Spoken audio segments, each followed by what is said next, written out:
या कुन्देन्दुतुषारहारधवला या शुभ्रवस्त्रावृता या वीणावरदण्डमण्डितकरा या श्वेतपद्मासना या ब्रह्माच्युतशङ्करा प्रभृतिभिर्देवे सदा वन्दिता सा मां पातु सरस्वती भगवती निःशेषजाड्यापः निःशेषजाड्यापः।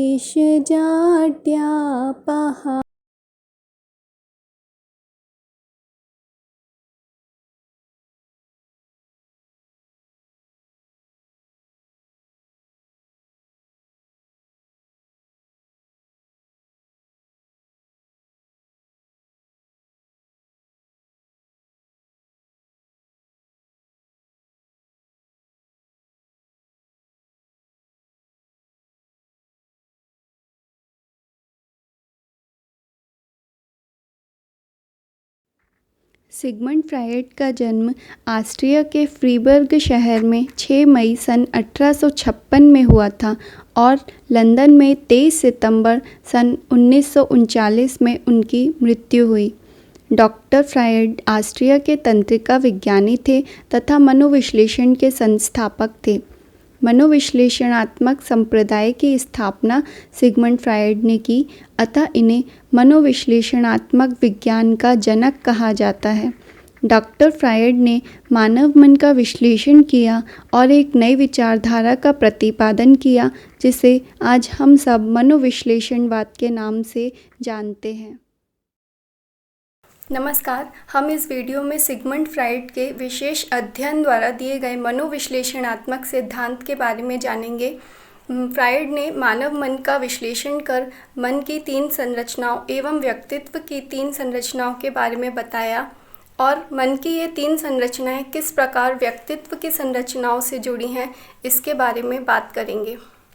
फ्रायड ने मानव मन की 2 अवस्थाएं बताई हैं, पहली स्थलाकृति संरचना के आधार पर और दूसरी गत्यात्मक संरचना के आधार पर। स्थलाकृति संरचना में मानव मन की 3 संरचनाएं बताई और मानव मन के 3 भाग बताए। पहला अचेतन मन, दूसरा चेतन मन और तीसरा अर्धचेतन मन। व्यक्तित्व की संरचना में व्यक्तित्व की संरचना के 3 भाग बताए, पहला इदम, दूसरा अहम और तीसरा परा अहम। मनोविज्ञान की भाषा में मस्तिष्क को ही मन कहते हैं और मनोरोगों की उत्पत्ति के कारणों का पता लगाने की विधि जिसमें मन एवं मस्तिष्क का अध्ययन किया जाता है उसे मनोविश्लेषण कहते हैं। फ्रायड डॉक्टर थे, उन्होंने हिस्ट्रिया नाम की बीमारी का इलाज किया एवं पागलों पर विशेष अध्ययन किया। जब वह पागलों से बात करते थे तो पागल उनके सवालों का जो जवाब देते थे उन्हें सुनकर फ्रायड हैरान रह जाते थे कि पागलों के मन में ऐसे विचार आते कहाँ से हैं। फ्रायड ने कहा, जब व्यक्ति पागल हो जाता है तो उसके अंदर विचार आते कहाँ से हैं। एक बार उन्होंने एक पागल से प्रश्न किया कि तुम पागल क्यों हो, तो पागल ने उनके सवाल का जवाब दिया कि मैं पागल नहीं हूँ बल्कि मेरा दिमाग खराब है। फिर फ्रायड ने कहा, जब व्यक्ति पागल हो जाता है तो उसका मस्तिष्क कार्य करना बंद कर देता है। फिर सवाल ये उठता है कि जब व्यक्ति का मस्तिष्क कार्य करना बंद कर चुका है तो उसके मन में विचारों की उत्पत्ति कैसे होती है।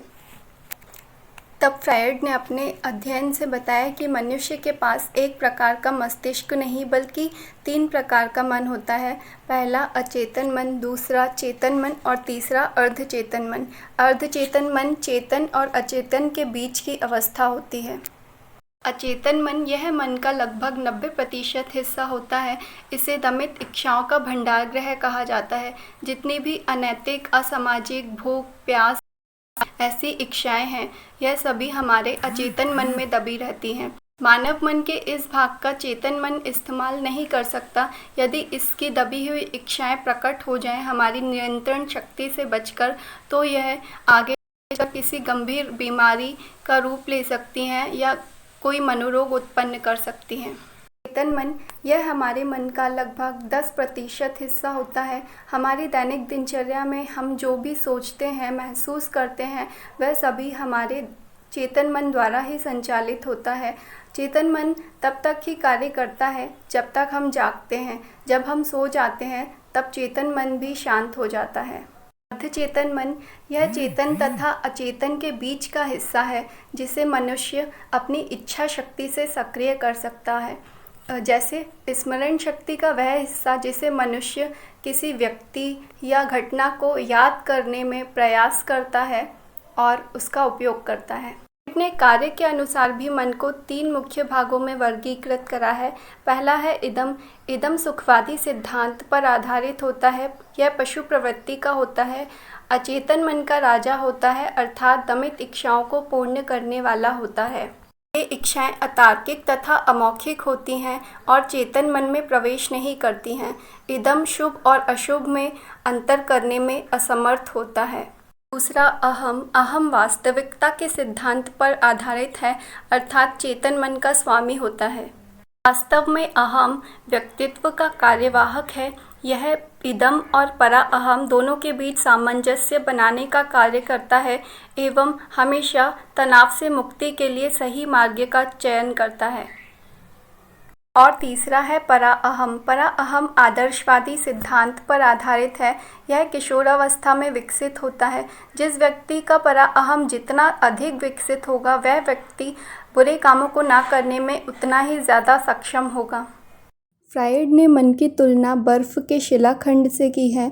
जैसे बर्फ़ को अगर पानी में डालते हैं तो उसका 90% भाग पानी के अंदर और 10% भाग पानी के बाहर रहता है। ये जो 90% भाग पानी के अंदर है उसे अचेतन मन बताया और जो 10% भाग पानी के बाहर है उसे चेतन मन बताया।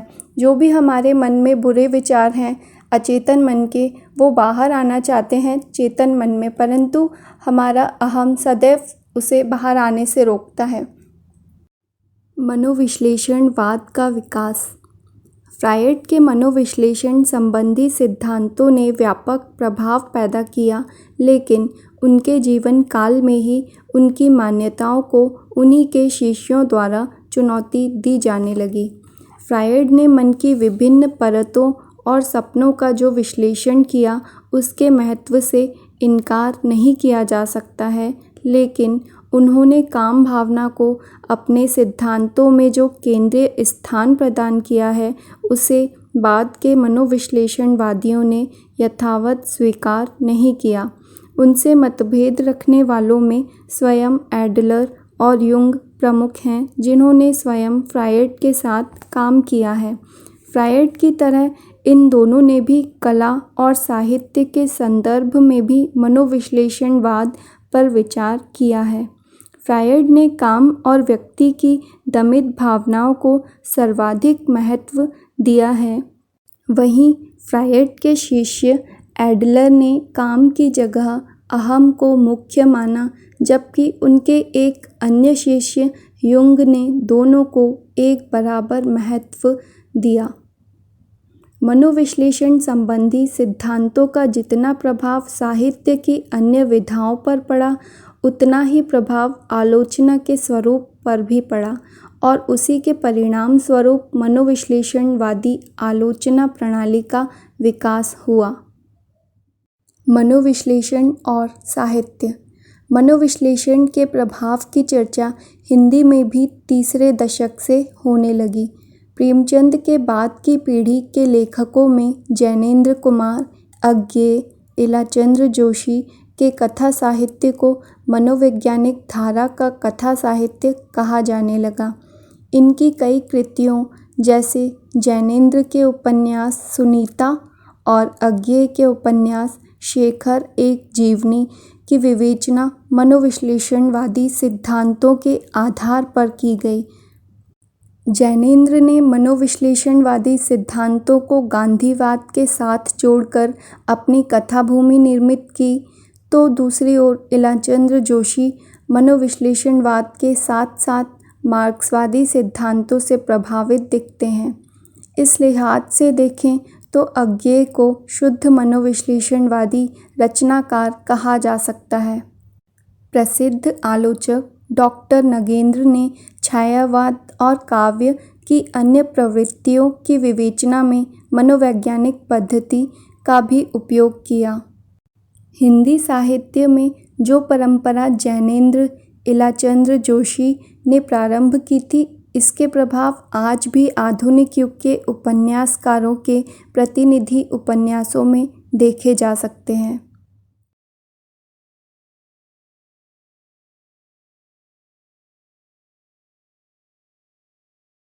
मैं हमारी आदरणीय प्रोफेसर ललिता त्रिपाठी को बहुत बहुत आभार व्यक्त करती हूँ। आपने अपना ज्ञान और मार्गदर्शन दिया, जिससे प्रोत्साहित होकर हम सभी छात्राएं तकनीकी इस्तेमाल द्वारा नए तरीके से आंतरिक मूल्यांकन परीक्षा प्रथम संबंधित वीडियो निर्माण कार्य को बहुत मज़ेदार ढंग से पूर्ण कर पाए।